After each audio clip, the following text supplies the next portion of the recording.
Bonjour à tous.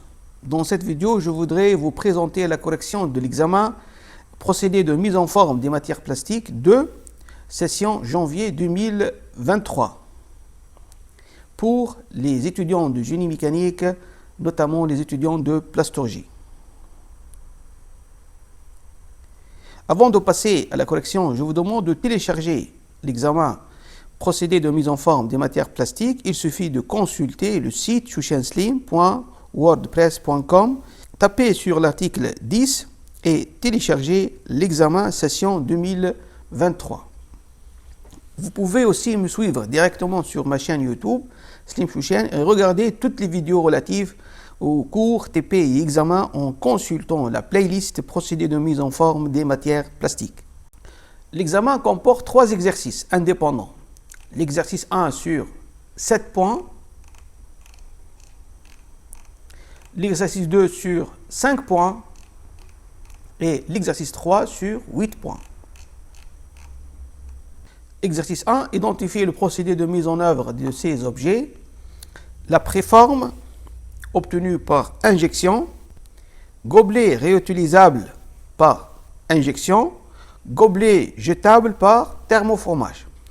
Les citernes par rotomolage, les biberons, injection soufflage, les poignées de casserole, compression, des thermodurcissables, siphons plastique, injection, flacons par extrusion soufflage, matelas par moussage, les œuvres d'art par coulée ou bien moulage par moule en silicone, les conteneurs par rotomolage, les bouteilles d'eau par injection soufflage et enfin les bidons sont réalisés par l'extrusion soufflage.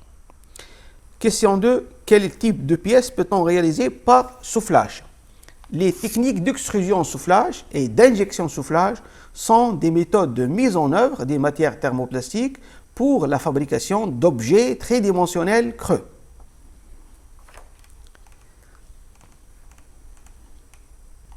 Troisième question, citez les principales matières utilisées en injection soufflage. Le moulage par injection soufflage s'adresse essentiellement à des matières thermoplastiques telles que le polyéthylène, le polypropylène, le polystyrène, le polycarbonate. On trouve aussi les polyacétales, les polyacryliques et les polystères linéaires. Citez les 3 opérations essentielles caractérisant l'injection soufflage. En ce qui concerne le cycle d'injection soufflage, 3 opérations essentielles caractérisent cette technique. 1. L'opération de plastification de la résine dans une extrudeuse à vis. 2. L'opération d'injection de la matière fondue dans un moule chaud et la réalisation d'une préforme. 3. L'opération de soufflage et de refroidissement dans un moule à la forme de récipient suivi de l'éjection de produits. 5e, complétez le schéma suivant qui montre toutes les étapes de fabrication d'une bouteille d'eau. Indiquez dans chaque case le type de procédé et l'outillage nécessaire entre parenthèses. Indiquez aussi le nom de la machine au-dessous de la case. L'obtention de bouteilles d'eau se fait en 2 étapes. L'étape 1, l'injection, et l'étape 2, c'est le soufflage. À partir des granulés, en utilisant une presse d'injection avec un moule d'injection, on va obtenir une préforme par injection plastique. La deuxième étape consiste à partir d'une préforme, réaliser le soufflage sur une machine de soufflage en utilisant un moule de soufflage selon le produit pour obtenir à la fin la bouteille d'eau. Exercice 2. Un des inconvénients de soufflage, c'est l'irrégularité de l'épaisseur de produit une fois soufflé. La figure suivante montre 2 types d'extrusion soufflage avec et sans régulation. Première question indiquée, dans les 2 cas, la forme de paraison extrudée et le produit correspondant. Dans le premier cas, soufflage, extrusion sans régulation. L'entrefer étant constant, la paraison extrudée a une épaisseur de paroi constante sur toute la hauteur. Par contre, l'épaisseur de la paroi de la pièce soufflée varie selon le diamètre de soufflage. En haut, par exemple, vous avez ici un diamètre petit, donc l'épaisseur sera plus élevé que la partie supérieure, puisque vous avez un grand diamètre de soufflage. La déformation de la partie inférieure du produit est plus élevée que celle de la partie supérieure. Les produits ainsi obtenus sont des produits avec une qualité inférieure. Alors, pour éliminer les différences d'épaisseur lors de soufflage, il faut, pendant l'extrusion de l'apparaison, une variation de l'entrefer. Ces têtes sont obligatoirement équipées d'un poinçon et d'une filière conique. Pendant l'extrusion de l'apparaison, l'entrefer varie. Si le poinçon monte, l'entrefer diminue, et si le poinçon diminue, l'entrefer augmente. Donc, on peut extruder des paraisons d'épaisseur variable sur toute la longueur. Nous obtenons ainsi un produit avec la même épaisseur et de bonne qualité. Pour traiter le problème d'épaisseur, il existe des têtes d'équerre à entrefer variable. Montré par schéma le fonctionnement de ce type de tête. L'entrefer est réglable par déplacement de poinçon commandé par le vérin par rapport à la filière. Si le poinçon monte, l'entrefer diminue.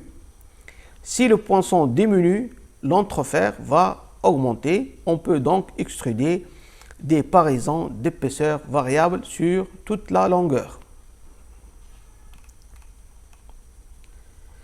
Exercice 3. L'objectif de cet exercice est d'identifier les principaux problèmes pratiques que l'on peut rencontrer en extrusion et de déterminer quelques recettes simples pour y remédier. 1. La température du produit est jugée trop importante quand cocher les bonnes réponses. Le produit fume ou se décompose, ou bien le produit se déforme après réception. Quelles sont les raisons de ce défaut qui peuvent être liées aux conditions de procédé? 1. Mauvais profil de température. 2. Vis non adaptée. 3. Vitesse de rotation trop grande. 4. Débit anormal ou faible.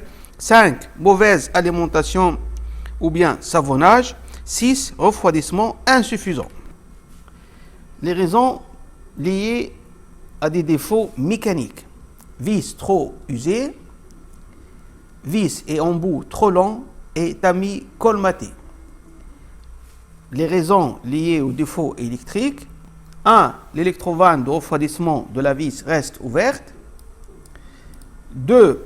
Une ou plusieurs zones sont anormalement chaudes, notamment la zone finale. 3. Régulateur hors service ou sonde hors service, ventilateur inversé, fusible hors service.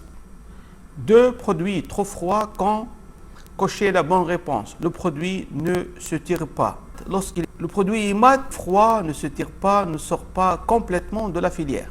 C'était 4 remèdes pour résoudre ce défaut. 1. Augmenter la température sur le corps de l'extrudeuse, particulièrement sur la partie finale de fourreau. 2. Si la machine n'atteint pas les températures affichées sur les régulateurs, vérifier les éléments chauffants et les thermocouples. Augmenter la contre-pression, utilisation des tamis par exemple plus serrés, de têtes plus petites afin d'augmenter le travail mécanique dans l'extrudeuse. Troisièmement, essayer plusieurs vitesses de rotation. Des vitesses de rotation plus élevées vont augmenter le cisaillement, donc le travail de la matière et sa température. Enfin, quatrièmement, pour augmenter le cisaillement de la matière, on peut diminuer la profondeur de chenal de la vis, ce qui donne un taux de cisaillement plus élevé et donc une température plus importante.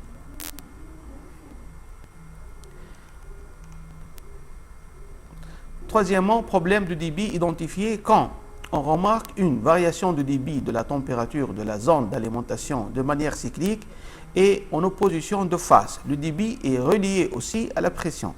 Représenter l'évolution du débit, la pression et la température d'alimentation sur la même courbe.